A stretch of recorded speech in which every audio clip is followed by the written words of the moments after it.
तो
आज विश्व स्तरीय अध्यात्म संगठन सत्संग जम्मू भारत, जिसकी नींव 1990 में रखी गई थी, उसका वार्षिक सम्मेलन है। और वार्षिक सम्मेलन के साथ साथ गुरु माता की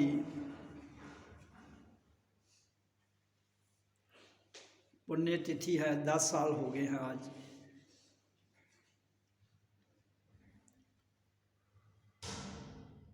समय तो किसी का इंतजार नहीं करता है, वो अपनी धारा में बहता है। और उस समय की धारा में हम क्या कर रहे हैं, क्या करते हैं, ये बहुत बड़ी बात अपने आप में साक्षात है।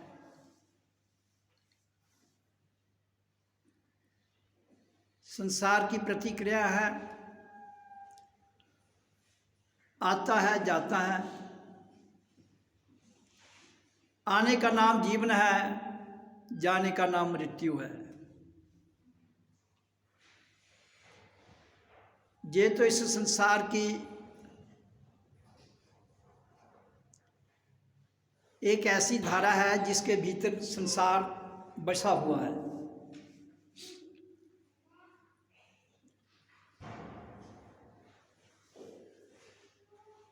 तो पुण्यतिथि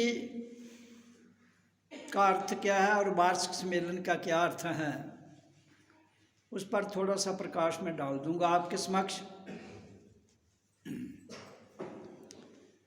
वार्षिक सम्मेलन का अर्थ है कि हमारी संस्था ने 1 वर्ष के भीतर जो भी कार्य किए होते हैं उसके विषय पर चर्चा की जाती है।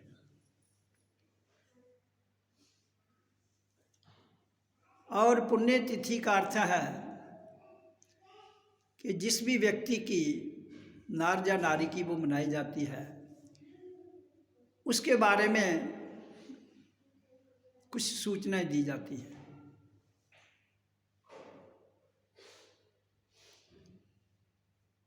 आप सब जानते हैं कि जब तक माता जी थी, हैं तो आज भी वो, लेकिन उसे आप प्रत्यक्ष में देख नहीं सकते हो, क्योंकि शरीर के जाने के बाद हमारे पास कोई सार्थक प्रमाण नहीं रहता है, इसलिए हम नहीं देख पाते हैं। लेकिन एनर्जी, जिसको हम आत्मा या परमात्मा कहते हैं, वो कभी मरती नहीं है। हाँ, जिसने उनको देखा हो, उनके स्वरूप में कभी कोई व्यक्ति अपने भीतर से जुड़ जाए तो देख सकता है। तो उनका जीवन अपना एक बहुत सरल जीवन रहा है, जैसे आप सब जानते हो। उनका सबके प्रति एक अपार प्रेम था और अपार प्रेम ही परमात्मा है। परमात्मा कोई अलग वस्तु नहीं है जिसको हमें मिलना है, ये जीवन ही परमात्मा है। हम सबका जीवन ही जो है वो परमात्मा है। लेकिन जीवन परमात्मा तब है अगर हम जीवन को जीवन मानते हैं, जानते हैं और पहचानते हैं।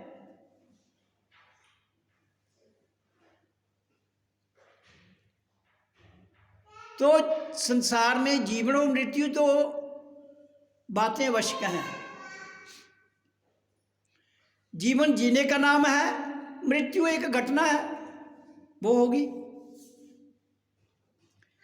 लेकिन जीवन और मृत्यु के बीच एक समय है, उस समय को जीवन कहते हैं,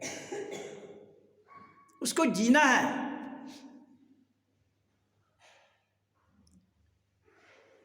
लेकिन इंसान जीता तो है, लेकिन जिसके लिए वो आया है,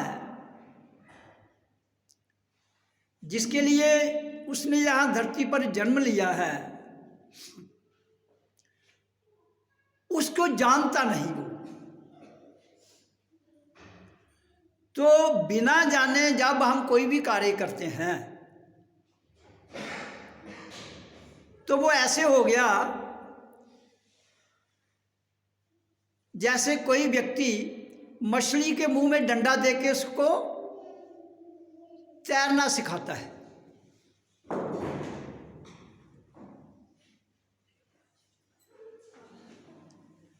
तो अगर उसको ये जान जाए कि मछली को तैरना अपने आप आता है तो कभी भी वो डंडे का सहारा लेके उसको तैरना नहीं सिखाएगा। इसी तरह से इंसान का जीवन जो हमें मिला है, ये अपने आप में ही एक ईश्वरीय शक्ति है, ये अपने आप में ही भगवान है, ये अपने आप में ही आत्मा है, ये अपने आप में ही परमात्मा है, ये अपने आप में ही ज्ञान है, ये अपने आप में ही काव्य है, अपने आप में ही एक शास्त्र है।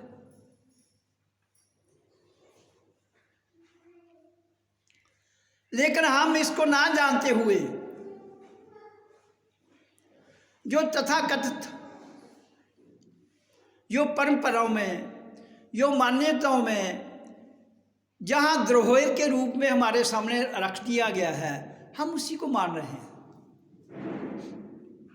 जैसे हमारे भीतर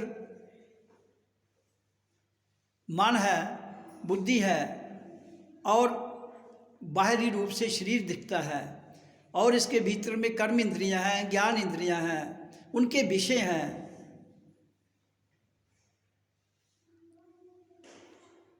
तो वो सारे के सारे जितनी भी ये शक्तियों के रूप में हैं, हमने उनको ही सब कुछ मान लिया है। जब हम उन शक्तियों को जो हमारे कहने पर काम करती हैं, हमारे कहने पर ही वो चलती हैं, तो हमने जब उनकी क्रियात्मक शक्ति को प्रत्यक्ष में नहीं जाना है तो हम उनके गुलाम हो जाएंगे। जो हुआ है, आपके अलग अलग संप्रदाय, आपके अलग अलग धर्म, वो तो यही इंसान को फंसा के रख रहे हैं। हर कोई कहता है लव इज गॉड, हर कोई कहता है प्रेम ही परमात्मा है, हर कोई कहता है धर्म नहीं सिखाता आपस में बैर रखना। तो अगर सिखाता नहीं है तो फिर प्रेम तो मुझे कहीं दिखता नहीं है। आप सब यहां जो बैठे हो, प्रेम की परिभाषा किसको समझ आ गई है? जब तक मन बीच में है, जब तक बुद्धि बीच में है, ये तो रहेगी। जब तक दिमाग बीच में है तो प्रेम की परिभाषा कभी भी नहीं आ सकती। जब तक कहता परमात्मा को मिलने के लिए मन हट जाए, बुद्धि हट जाए, विचार हट जाए, तो प्रेम प्रकट हो जाता है, परमात्मा प्रकट हो जाता है।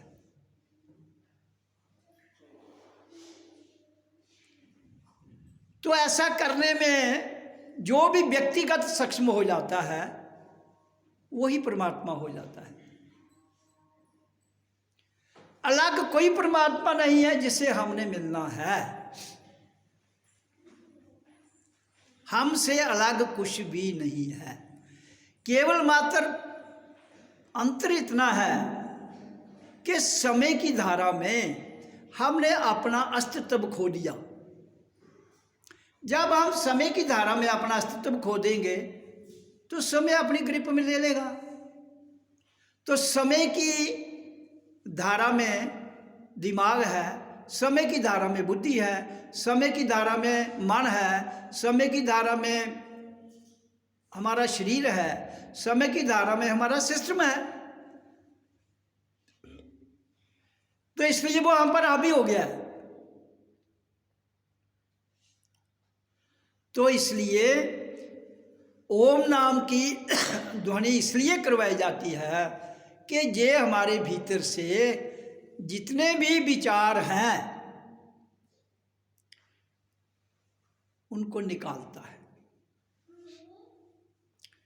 और जब धीरे धीरे धीरे प्राण वायु के साथ हमारे अंदर से जितना स्टॉक है, जितना सिस्टम है वो निकल जाता है, तो हमें एक नई किरण दिखती है अपने भीतर से।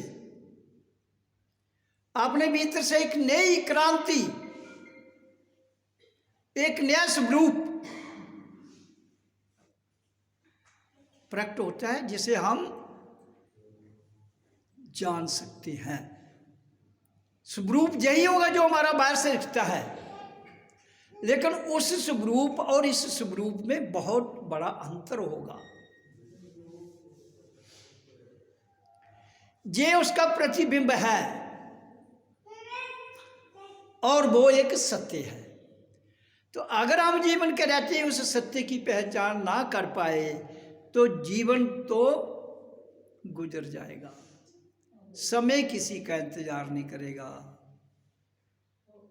और धीरे धीरे धीरे आप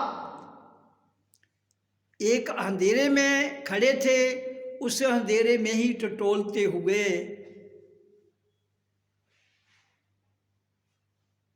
अपने जीवन को बिता देंगे। जबकि आपका जीवन एक उजाला है, अंधेरा नहीं है, एक प्रकाश है, एक ज्योत है, एक ओंकार की ध्वनि है।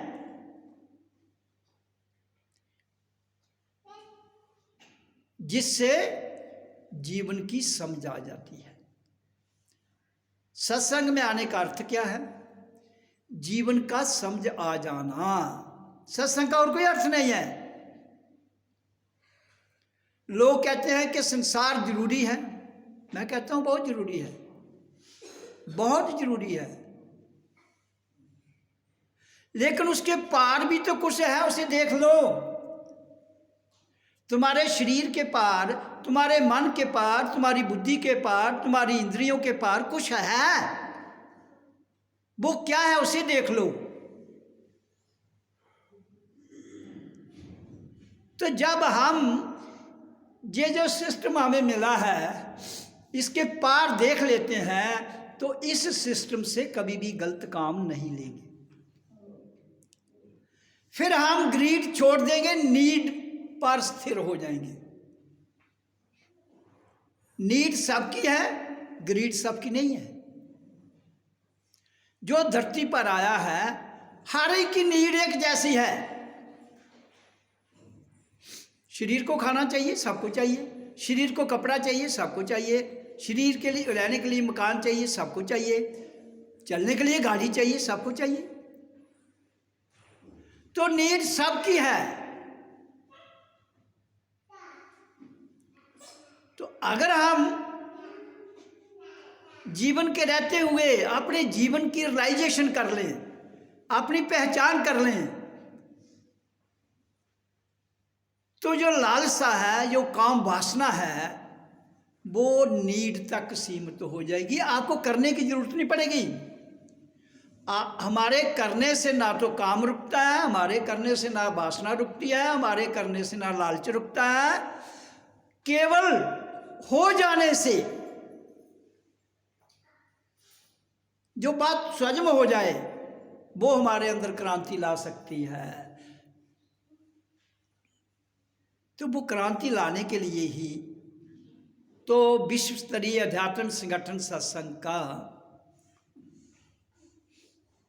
जो शुरुआत की गई थी, उसका मेन मकसद ही यही था, अध्यात्म विचार क्रांति, अपनी पहचान, स्वतंत्रता भीतर से।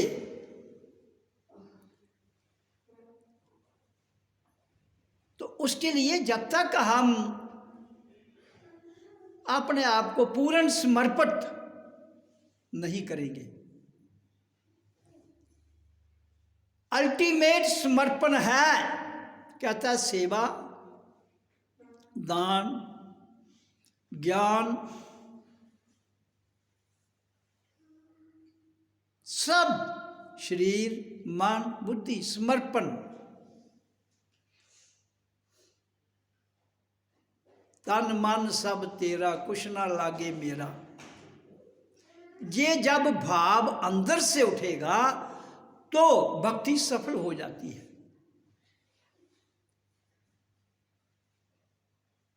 तभी तो हमारे अंदर वैराग्य आएगा, तभी तो हमारे अंदर ज्ञान उमड़ेगा। ज्ञान कौन सा?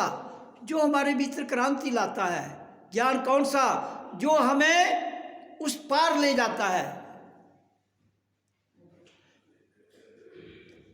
ज्ञान की एक सीमा है, उसके बाद ज्ञान खत्म है।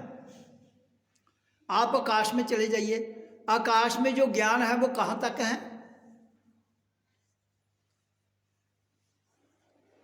अब आकाश खाली है, उसमें सूरज भी है, चांद भी है, स्टार्स भी हैं, क्या क्या नहीं है, लेकिन वो फिर भी खाली है।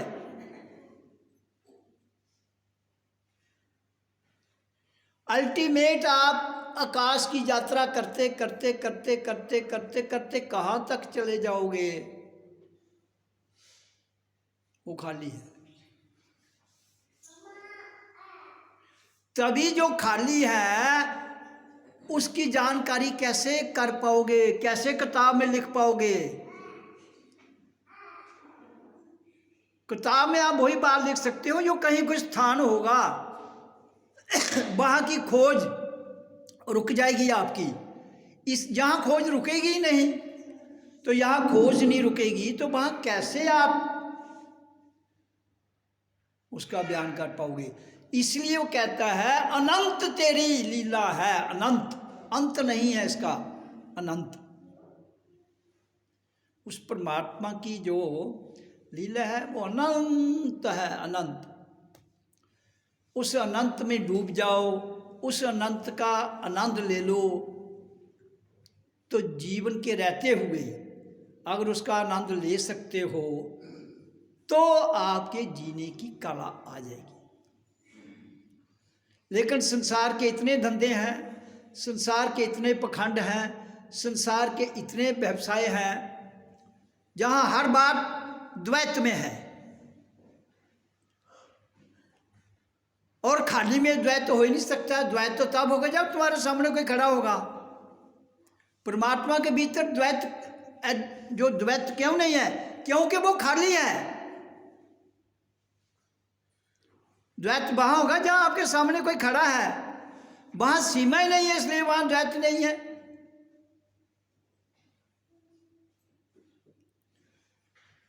हमारे भीतर मन है, सामने खड़ा है, बुद्धि है, खड़ी है, विचार है, हर घंटा हर क्षण विचार उलझाता है आदमी को। अच्छा उसने ये किया, मैंने ये किया, बस एक मल्टीप्लाई करते करते करते करते ये तो ऐसा जाल चला जाता है। फिर कहाँ? तो परमात्मा कोई इतनी बड़ी, आपको सिर्फ मन को हटाने की बात है। मन हटा तो परमात्मा प्रकट, मन आया तो परमात्मा गायब।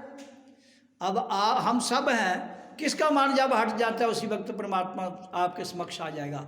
जैसे ही मन आया तो वो गायब हो जाएगा। तो सबसे बड़ी बाधा क्या है? मन।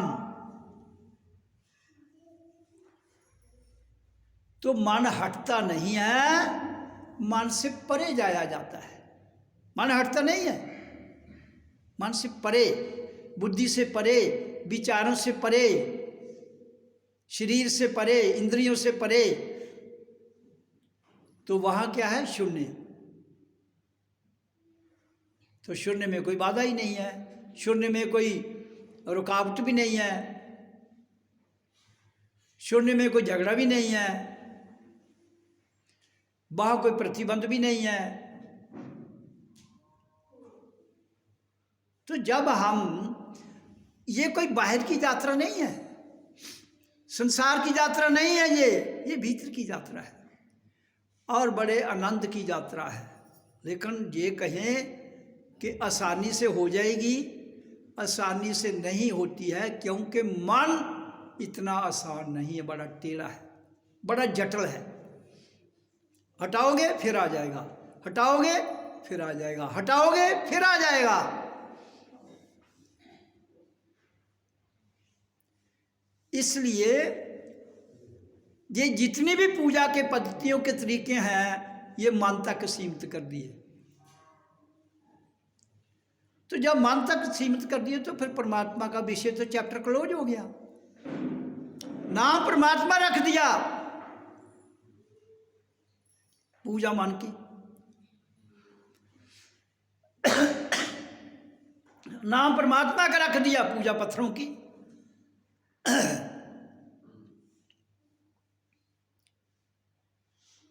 नाम भगवान का रख दिया, तो मन घड़ंत देवी देवता बाजार से इकट्ठे करके रख लिए। तो जब तुम पहले ही दूसरे को लेके उसका मुजस्मा खड़ा कर रहे हो, तो द्वंद्व कहाँ खत्म होगा? उसी मूर्ति पर ही झगड़े हो जाएंगे।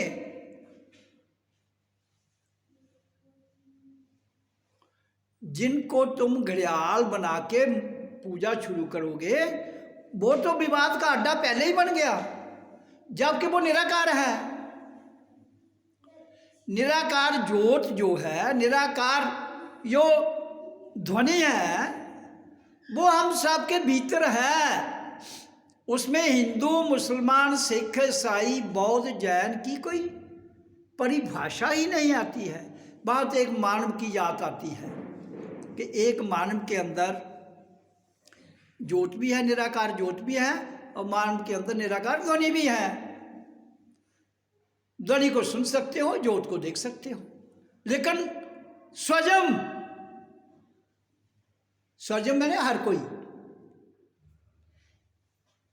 किसी को पाबंदी नहीं, हर कोई देख सकता है, हर कोई सुन सकता है। तो जिसको हर कोई सुन सकता है, जिसको हर कोई देख सकता है, जिसकी फीलिंग, अनुभूति सबके अंदर एक ही भाव से होती है, अलग अलग से नहीं। यहाँ संसार में तो पूजा पद्धति के हिंदुओं के तरीके अलग हैं, मुसलमानों के अलग हैं, सिखों के अलग हैं, हर के अलग अलग हैं। तो एक कैसे हुआ फिर? जब तुम्हारे सिस्टम अलग अलग हैं, तो पूजा उस भगवान को तुम ढूंढ रहे हो, उसको मिलना चाहते हो, तो आपकी एक पूजा कैसे हो गई? उसकी प्रार्थना तब शुरू होती है जब आप बिरकुटी में अपनी ऊर्जा को ले जाएंगे। जब तक आपकी ऊर्जा बिरकुटी में नहीं जाती है, तब तक तो आपकी प्रार्थना सेफ्टी ही नहीं होती है। तब तक तो अंधेरे में टटोलते हैं आप, और जब तक अंधेरे में टटोल रहे हैं तो तब तक जीवन निकल जाता है। और संसार की प्रथाएं, संसार की बातें, संसार के रीति रिवाज, तथाकथित धर्म गुरुओं की वाणी, बड़े बड़े लिखे हुए शास्त्र, फिर कोई किसी से जुड़ जाता है, कोई कहीं जुड़ जाता है। हाँ, संतों की लिखी हुई वाणी पढ़ो, उसमें किसी बात का झगड़ा नहीं होगा।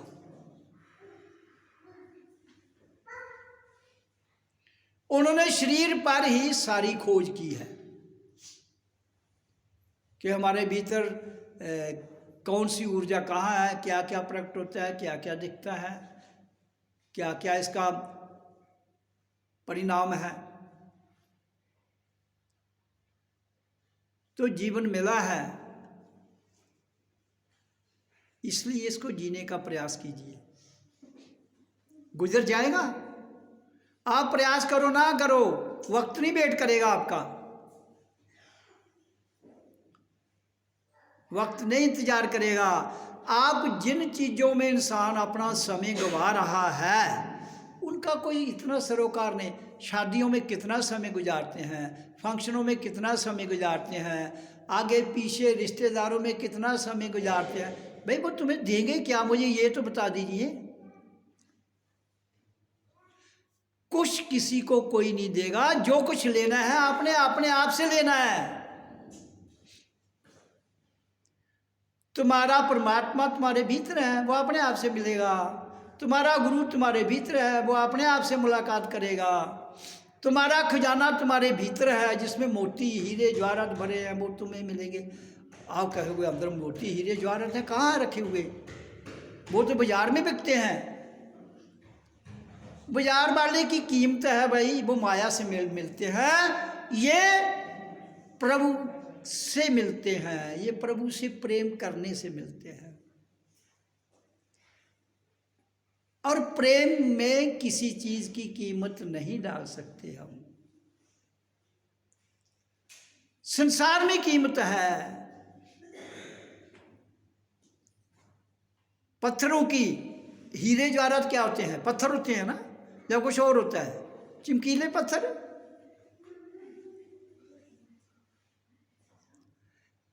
तो ये चमकीले पत्थर जो नकली हैं ये कीमत है, लेकिन जो चमकीली निराकार ज्योति स्वरूप आपके भीतर चमकता है वो वैल्यूलेस है, उसकी कोई कीमत नहीं है।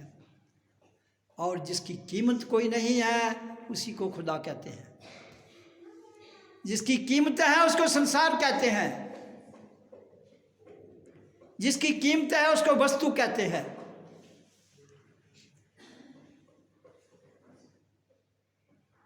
तो जिसकी कीमत नहीं है उसे ही प्रेम कहते हैं, उसे ही खुदा कहते हैं, उसे ही परमात्मा कहते हैं।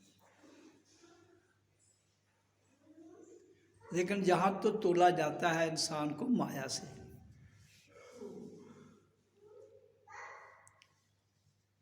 कंपटीशन, दुनिया का नाम है कंपटीशन। कंपटीशन क्या है? एक दूसरे को नीचे लगाना। कंपटीशन का मतलब क्या होता है? आगे निकलना, दूसरे को पीछे छोड़ना।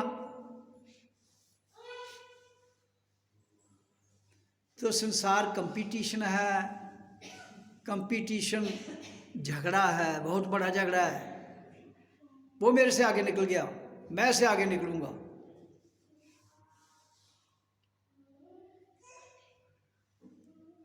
जबकि कंपटीशन में आपके जीते हुए मेडल, आपके जीते हुए सर्टिफिकेट कितनी देर चलेंगे? 50-60 साल तक उसके बाद कौन पूछ रहा, तक क्यों नहीं मारता कोई? लेकिन जीवन का रियलाइजेशन जो है ये तो आपका इस जन्म को छोड़ो आने वाले जन्मों तक भी आपका साथ देगा, और आप एक स्वतंत्र इंसान बन जाएंगे, आजाद भारत के नागरिक। ऐसे तो गुलाम भारत आजाद है, जनता गुलाम है किसकी? मन की, बुद्धि की, इंद्रियों की, माया की, द्वंद्व की, राग द्वेष की, एक दूसरे के प्रति वो वैसे है, वो वैसे है, हर आदमी किसी ना किसी के अंदर कोई ना कोई नुक्स निकाल देता है। तभी कबीर ने कहा, चलती चक्की देख के दिया कबीरा रोए, दो पाटन के बीच में साफ तो बचा ना कोई। कहता संसार बहुत बड़ा द्वंद्व है। तो इस द्वंद्व से बचने के लिए हमने सत्संग को अंतःकरण से जानने का प्रयास करना है, अंतःकरण से मेडिटेशन करनी है, अपने आप में रहना है। जिस दिन मन हट जाएगा कोई जरूरत नहीं मेडिटेशन की, no need of any meditation. लेकिन मन को कैसे हटाओगे? मन को कैसे हटाओगे? मन तभी हटेगा जब विचार शून्य हो जाएंगे हम। विचार शून्य तब होंगे जब सरल हो जाएंगे। सरल कब होंगे?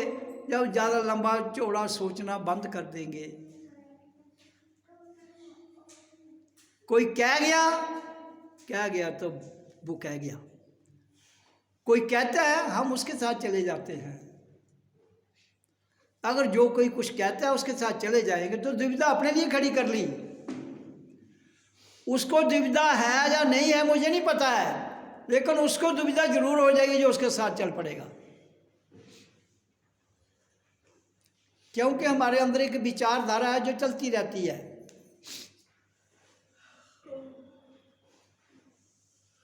तो उस विचारधारा को हटाना ही अपने आप को मिलना है, अपने आप को पाना है।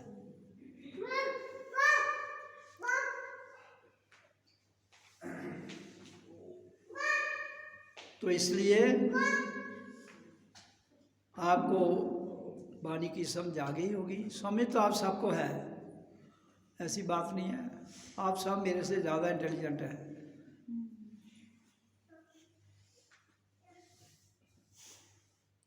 लेकिन इसमें इंटेलिजेंस ही नहीं चलती है। ये सिंपलिसिटी है, सरल सा रास्ता है। ओम सतगुरुवे नमः। ओम ओम ओम ओम ओम ओम नमो नमः। ओम सत